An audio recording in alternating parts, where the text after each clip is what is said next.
तो hello guys, आज हम बात करने वाले हैं 8 ऐसे चेकलिस्ट के बारे में। अगर आप लोग 8 चेकलिस्ट को लास्ट तक देख लेते हैं, उसके बाद शेयर को बाय करते हैं, तो 100% गारंटी है कि आपका शेयर मार्केट में फिर लॉस कभी नहीं होगा। देखो, अगर आप लोग बिगिनर हो या आप लोगों का 3 से 4 साल का एक्सपीरियंस हो चुका है, तो वीडियो दोनों के लिए इंपॉर्टेंट है। अगर आप लोग बिगिनर हो तो आप लोग गलत शेयर को बाय करने से रोक सकते हो। अगर आप लोगों का 3 से 4 साल का एक्सपीरियंस हो चुका है, तो आप लोग फ्यूचर में होने वाले लॉस से बच सकते हो। तो इसलिए वीडियो दोनों के लिए इंपॉर्टेंट है, तो इसलिए प्लीज वीडियो को लास्ट तक जरूर देखिएगा। तो चलिए वीडियो के यहाँ से स्टार्ट कर लेते हैं।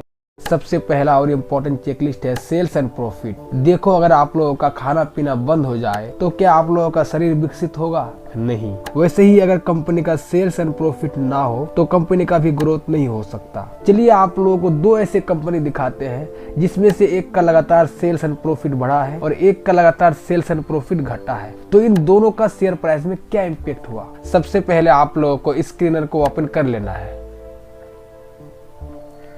उसके बाद चलिए आप लोगों को सबसे पहला कंपनी है एशियन पेंट्स।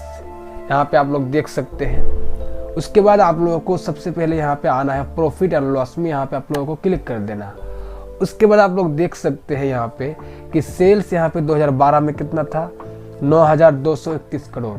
और अभी कितना है? TTM मतलब होता है ट्रेलिंग 12 मंथ, यानी कि पिछले 12 महीने का सेल्स कितना है? 35,551 करोड़। 2012 में था 9,231 करोड़ और अभी है 35,551 करोड़, यानी कि इनका सेल्स लगातार बढ़ा है। तो यहाँ पे देख सकते हैं नेट प्रॉफिट 2012 में 1,021 करोड़ था और अभी है प्रेजेंट में 5,541 करोड़, यानी कि इसका लगातार नेट प्रॉफिट भी बढ़ा है। अब चलिए आप लोगों को शेयर प्राइस दिखाते हैं कि इसका शेयर प्राइस में क्या इम्पैक्ट हुआ। तो यहाँ पे आप लोगों को चार्ट पे क्लिक कर देना है। उसके बाद यहाँ पे 10 ईयर्स पे क्लिक कर देना है। तो आप लोग देख सकते हैं यहाँ पे कि 10 साल पहले कंपनी का शेयर प्राइस कितना था? 471 रुपया। और अभी करेंट में कितना है? अभी करेंट में है 2945 रुपया। तो देख सकते हैं कि इसका सेल्स भी बढ़ा है, प्रॉफिट भी बढ़ा है, तो इसका शेयर प्राइस भी बढ़ा है। और चलिए आप लोगों को दूसरा कंपनी दिखाते हैं। दूसरा कंपनी है रिलायंस कम्युनिकेशन। यहाँ पे क्लिक कर देना है। तो यहाँ पे फिर से आपको प्रॉफिट एंड लॉस में आना है। उसके बाद यहाँ पे देख सकते हैं कि 2012 में इसका सेल्स था 19,677 करोड़। अभी करंट में है 428 करोड़। तो यहाँ पे देख सकते हैं कि यहाँ पे लगातार सेल्स घटा है। उसके बाद देख सकते हैं नेट प्रॉफिट 2012 में था 989 करोड़ और अभी करंट में है 14,207 करोड़ माइनस में, यानी कि प्रॉफिट कमा ही नहीं रहा है, लॉस हो रहा है कंपनी में। इसका सेल्स भी घटा है और इसका प्रॉफिट भी घटा है। तो इसका शेयर प्राइस में क्या इम्पैक्ट हुआ, चलिए दिखाते हैं। यहाँ पे आप लोगों को फिर से चार्ट पे क्लिक कर देना है और 10 ईयर पे क्लिक कर देना है। तो आप लोग साफ साफ देख सकते हैं यहाँ पे कि आज से 10 साल पहले कंपनी का शेयर प्राइस था 123 रुपया। अभी करेंट में जिसका शेयर प्राइस है वो है 1 रुपया 80 पैसा। तो आप लोग साफ साफ देख सकते हैं कि यहाँ पे सेल्स एंड प्रॉफिट का बढ़ना कितना इंपॉर्टेंट है।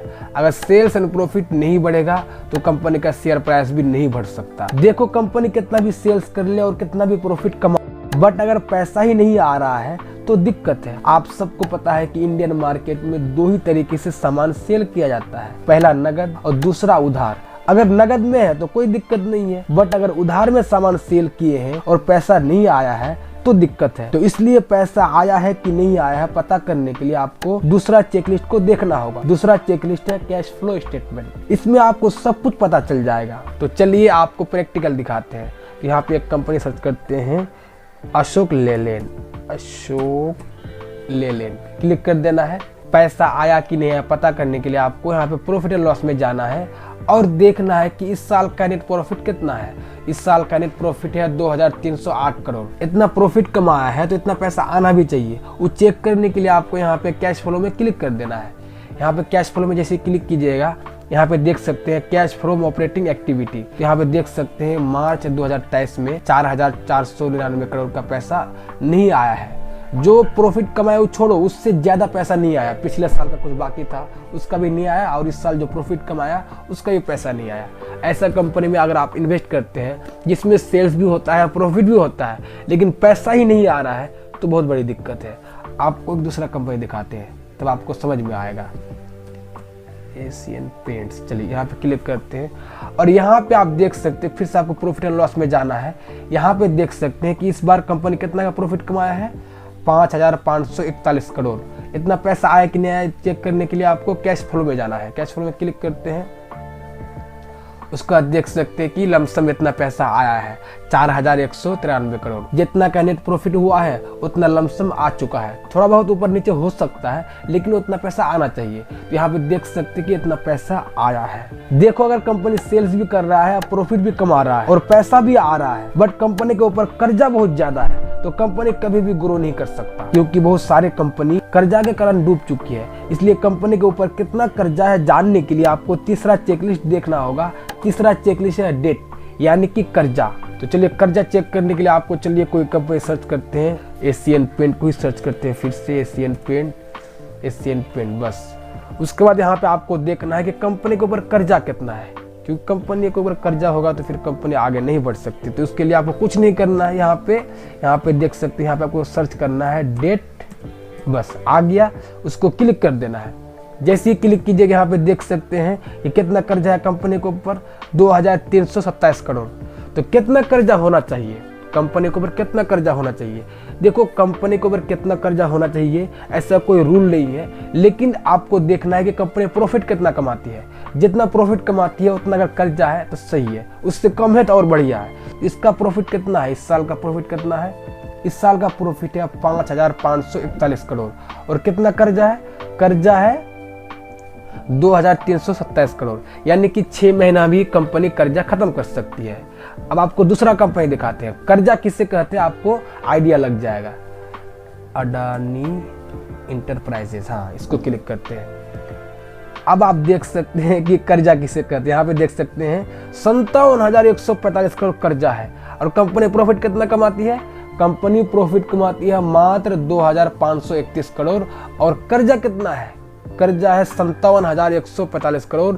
अगर कंपनी 20 साल तक जितना प्रॉफिट कमाती है, सारा का सारा पैसा अगर कर्जे वालों को दे दे तो भी कंपनी का कर्जा खत्म नहीं होगा। आप खुद समझ जाओ, ऐसा कंपनी कभी ग्रो कर सकती है? कभी भी नहीं कर सकती। आपको ऐसा कंपनी में नहीं जाना है। ये सब कंपनी कभी भी डूब सकता है। मान लो कभी रिसेशन आ गया, कोई मंदी आ गया, जैसे लॉकडाउन लगा था, ऐसा कुछ हो गया तो ये सब कंपनी रिकवर नहीं कर पाएगी, क्योंकि कर्जा लेने का मतलब है जितना कर्जा लोगे उतने का आपको इंटरेस्ट देना पड़ेगा।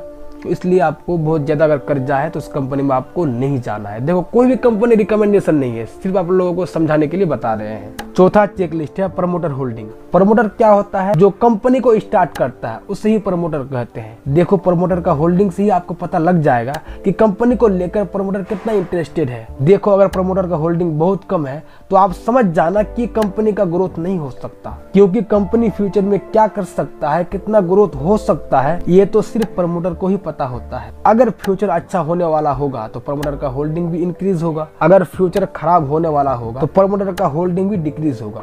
तो चलिए कोई कंपनी ले लेते हैं, एशियन पेंट्स। यहाँ पे तो यहाँ पे सबसे पहले आपको यहाँ पे क्लिक कर देना है इन्वेस्टर।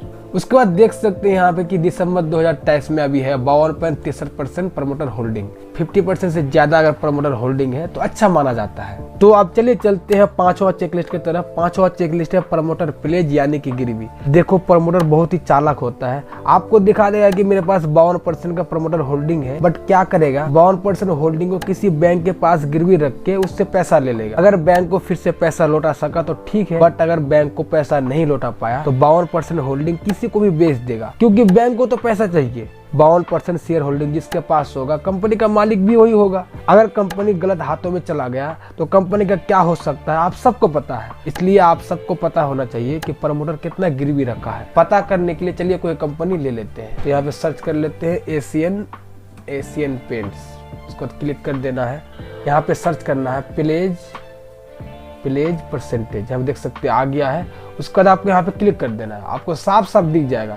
यहाँ पे देख सकते हैं कि प्लेज परसेंटेज कितना है, यानी कि जो प्रमोटर है, एशियन पेंट का जो प्रमोटर है कितना गिरवी रखा है, मात्र 6%। अगर कोई भी शेयर में 20% से कम प्लेज है तो अच्छा माना जाता है, अगर 20% से ज्यादा है तो आप लोग सोच सकते हो।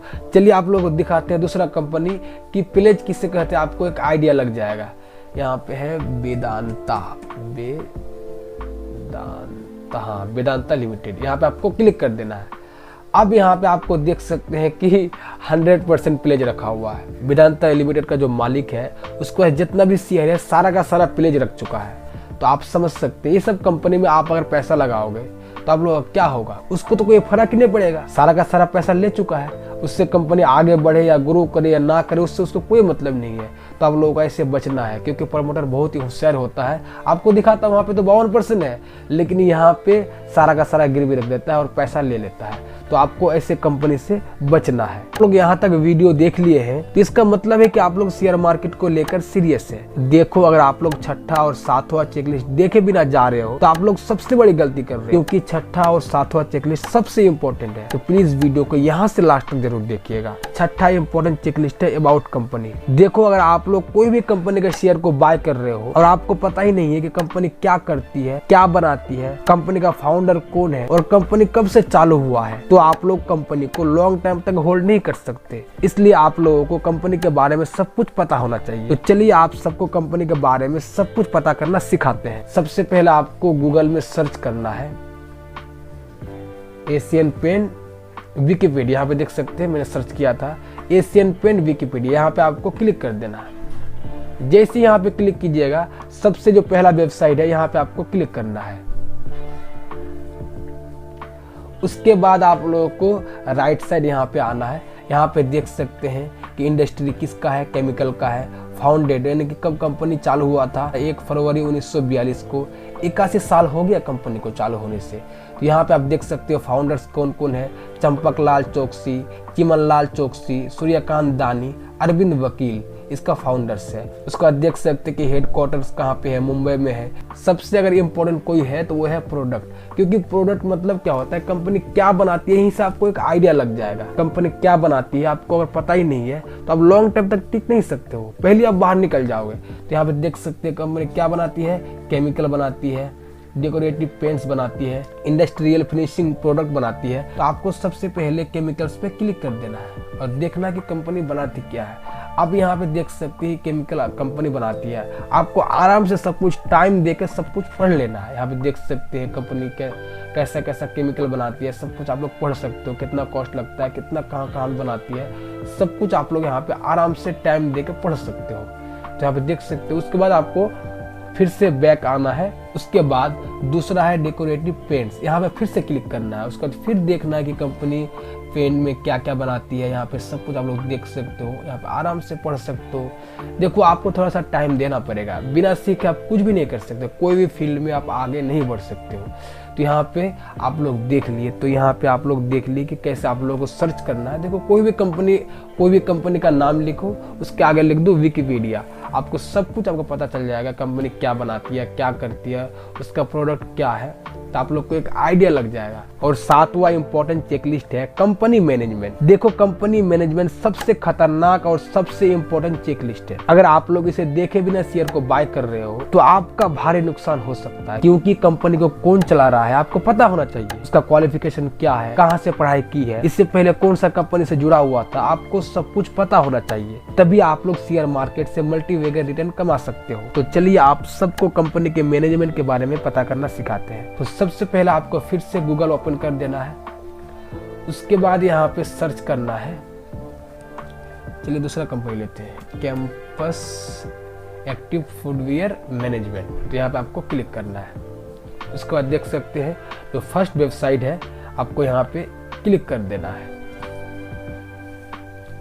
उसके बाद देख सकते हैं यहाँ पे थोड़ा नीचे की तरफ आना है और यहाँ पे देख सकते हैं कि आवर लीडरशिप। यहाँ पे आपको सब कुछ पढ़ना आराम से, कौन है। यहाँ पे देख सकते हैं हरिकिशन अग्रवाल है chairman and managing director, Nikhil Agarwal है all time director and chief executive officer, Ankur Nand non executive non independent director है। कौन सा पर्सन कौन सा पद में है, सब कुछ आपको आराम से पढ़ना है। जब सब कुछ आप लोग पढ़ लिए उसके बाद आप लोगों को क्या करना है, उसके बाद जैसे यहाँ पे सबसे पहला है हरिकिशन अग्रवाल है चेयरमैन है, आपको इसके बारे में पता करना है सबसे पहले। तो क्या करना है, आपको गूगल में जाके सर्च करना है हरिकिशन अग्रवाल विकिपीडिया। उसके बाद उसका जो फर्स्ट वेबसाइट खुलेगा उस पर क्लिक करके आपको उसके बारे में पूरा हिस्ट्री आपको पता चल जाएगा कि हरिकिशन अग्रवाल क्या है, कहाँ से पढ़ाई किया है, कब कंपनी चालू किया है, कहाँ से पहले कहाँ था, सब कुछ आपको उसके बारे में पता चल जाएगा। आपको पढ़ना है क्योंकि आपको पता होना चाहिए जो कंपनी को चला रहा है उसमें क्या क्वालिटी है। टाटा ग्रुप इतना आगे क्यों किया? क्योंकि उसका जो मैनेजमेंट है बहुत ही स्ट्रॉन्ग है। HDFC ग्रुप इतना आगे क्यों किया? क्योंकि उसका मैनेजमेंट बहुत ही स्ट्रॉन्ग है। तो आपको मैनेजमेंट को देखना होगा, उसके बारे में पता करना होगा।